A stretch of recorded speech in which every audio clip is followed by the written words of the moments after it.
All right, the Tribe, as I mentioned, at the 40-game mark, and they lose last night, but they come back and win this afternoon 9-0. What are we watching? I have an opening comment that I'd like to share about that. Is it time to do it yet, or should I wait? No, it is.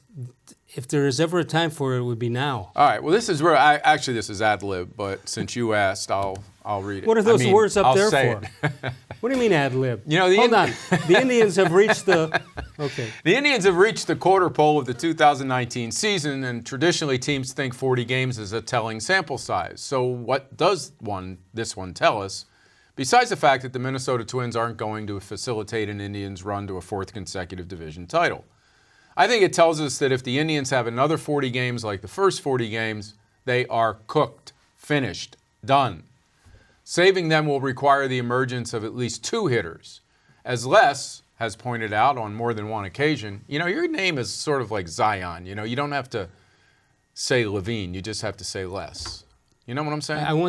I'll tell you about it when we're done with this. As Les has said on more than one occasion, ownership will make a move at the trade deadline if it sees the acquisition as a way to maintain a division lead and improve postseason chances. We have no indication that ownership will make a move at the trade deadline to chase a sizable division deficit. So that adds some immediacy to the next month and a half. A month without Corey-Kluber and with Mike-Clevinger out until at least June 7th. If it's not time to panic, as Terry-Francona said, you can at least see panic from here. It's right over there. It's right over there. No, I mean, don't you think that if they're sitting there 5-6 games behind Minnesota at the trade deadline, seeing what they've done already payroll-wise, do you suspect they're going to take on more payroll to chase that? The history of this team is that they take on payroll when they're ahead, not when they're chasing from behind. Yeah, and that's, and that's their way of saying, all right, we're going to make sure we finish ahead in the division and we can position ourselves for the playoffs. And I think what you're going to hear, and you're starting to hear it now, the company line is, hey, we've got 16 games head-to-head with Minnesota. We'll take care of the division right there. You're going to hear that quite often. Yeah, I think their record in the division right now is something like 7-10. So they won today. They're not just losing to Minnesota right now. They're losing to other teams that aren't very good in this division. I look upon you to help me with everyday problems. I feel for you then. I mean, a couple of weeks ago we talked about fast food, how if I order the same thing every time, the price is different. Yeah, right? yeah. And usually some key element of the bag of the order is missing. Different too, yeah. All right, so let me ask you a question. Do you take your suits and sport jackets into a dry cleaner? Thank you for using the plural on that. Sport jacket and suit? Yes, I do, actually. Okay.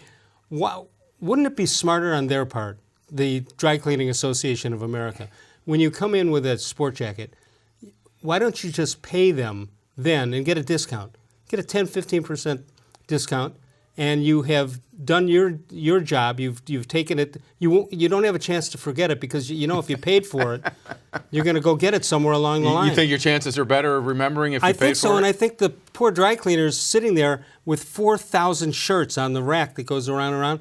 Wouldn't they be happy if they didn't have any shirts and gave a 15% discount? I think so. You might be onto something. All right. Well, on behalf of my dry cleaner friends, I suggest you do that. 216-575-0403. Oscar Mercado, I mentioned him earlier. Waiting for him to get here, so he got here. Here he is, 3 strikeouts and a hit by the pitch. Again, he could come out tomorrow and get 3 hits, but I don't think he's going to be the answer to whether they have to add a bat at the trade deadline or not. The 2 answers to that are going to be Jason-Kipnis and Jose-Ramirez. Kipnis got a couple of hits, and Ramirez hit a homer. If they're still, muddling around, they're going to need to go get somebody else. And I think Ramirez is showing some signs of coming out of it a little bit.